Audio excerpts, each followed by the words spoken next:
Hey there folks, and welcome back for another video. And today we're going to do a razor spotlight, and this is the Rocnel razor, which I believe is made in Turkey if I'm not mistaken. I don't see it on the box. It's probably labeled somewhere. I have to say the box is quite nice for a razor that is this inexpensive. I think it was like 35 bucks. I didn't buy this one, and I'll get into that in a little bit. Don the Navy Goat sent me this. I was on the list to buy this razor for a long time.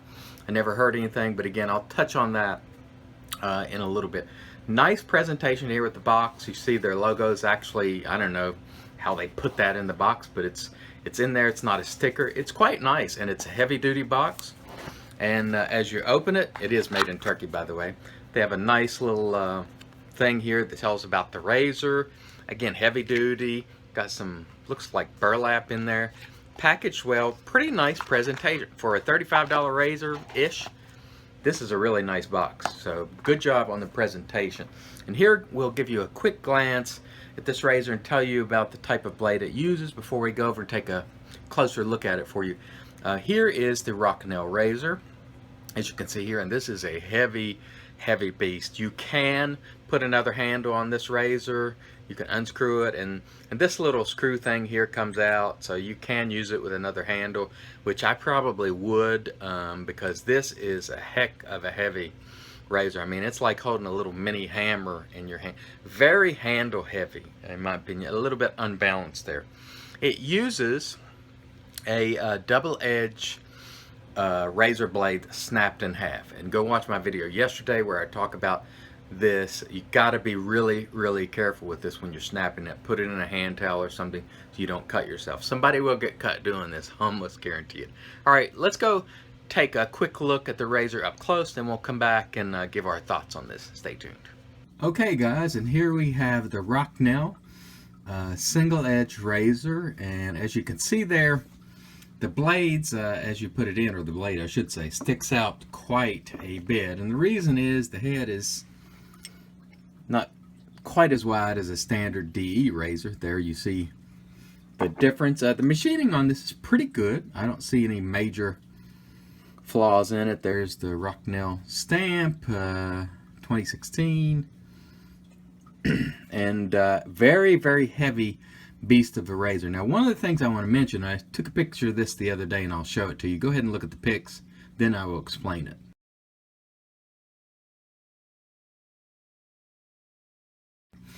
Alright, so when I first put a blade in and took it out, when this came to me from Don, I noticed it pulled out some residue, and there you see it actually pulled out a little moisture. So I don't know how that will go over time. There you see the little gap in the razor, and essentially this blade just pushes in because this head is all one piece. So I don't know if it's going to get gunked up in there over time and make it difficult to take the blade in and put it out of. I do not know, but that is something that I discovered. Stuff does tend to get up in that crevice where the blade goes. Okay, let's get back on the sofa and I'll go ahead and give you more thoughts on this razor. Stay tuned. Okay, and we're back. And how do I feel about this razor? Well, first of all, it's marketed as a single edge razor, which I guess it is. But let's be honest, folks. These single edge razors are all about the blade. The blade. Here is an Artist Club style blade. Here's an injector razor with a blade in it. These blades are quite rigid. They don't flex. They don't bend much. If you put enough pressure on it, it'll bend a little, but not a lot. Enter the DE razor. Very easy to flex and bend. Now, I will say this goes up in the razor and it holds it in there pretty tight, so there's probably not a lot of flexing, but for my taste, the single edge razor experience is all about the single edge blades, and using a double edge razor blade in a razor like this doesn't really give you that single edge experience, in my opinion.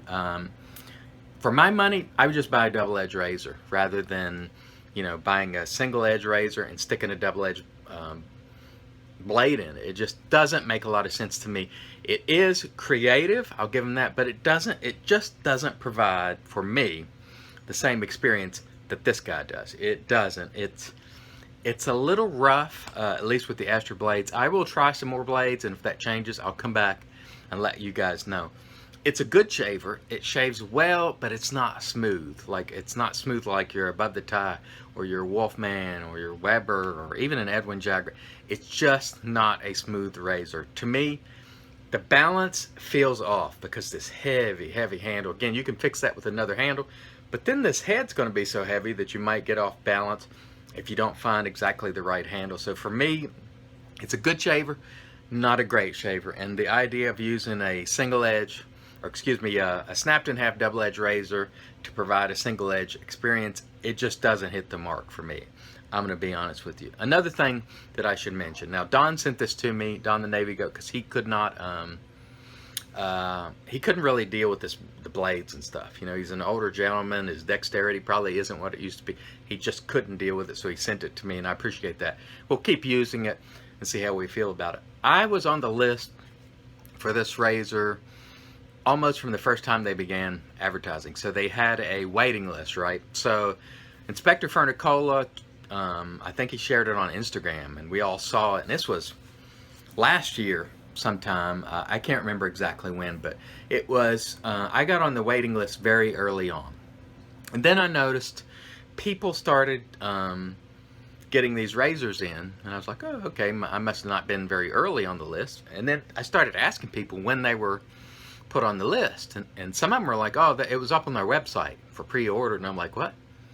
You know, and so they had a list, a waiting list, but they never really emailed any communication. Oh, now available for pre-sale.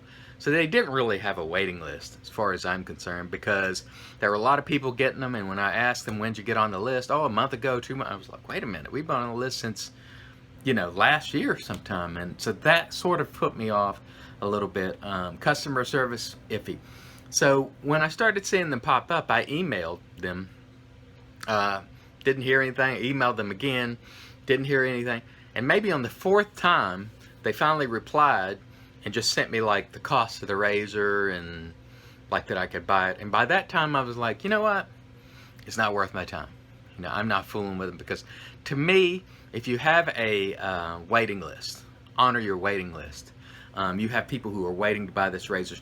Don't take your razors to a trade show and sell them there when you got people on a waiting list, or don't just start selling them off your website if you have a waiting list. Honor your waiting list if you're going to have one. Also, respond. If you have a razor, you know, and people email you about it, you know, answer them. And I understand English may not be their primary language, but you know, you got to give a response. So I think maybe 4 times I emailed them before they finally responded. And again, that to me sort of set the tone for an experience that was just iffy. It's a good shaver, not a great shaver. And to me, it's one of those occasions where that outside the box thinking really didn't bring any benefit. All right, it was an interesting idea, but where the rubber meets the road, it just doesn't hit the spot for me. So, you know what we got to do, and it's been a long time since we've done this. Iffy customer service, iffy experience, overall just okay, and I'm not going to ring it. I'm not going to ring it. Look, this is one of those cases where, yes, customer service was less than ideal. No, I don't think it's the greatest shaver in the world, but when you consider the price, which is about $35, stainless steel, it's hard to gong it, to be honest. It's not that bad. I just think it's sort of misses the mark. That would sort of be the way I would put it. I would spend my money, get yourself a Colonial Razors General, or get that Above the Tie single edge razor, or get yourself an injector razor, get yourself a gem if you want a true single edge experience. This does not provide a true single edge experience. Or just get a double edge razor. All right, add a little more money to it, get yourself something nice. This to me is more of a novelty than it is something that I think is an excellent shaver. That's just my take. Thanks as always, guys, for watching, and we remind you, as always, keep them up, keep them open, and follow the money to get to the truth.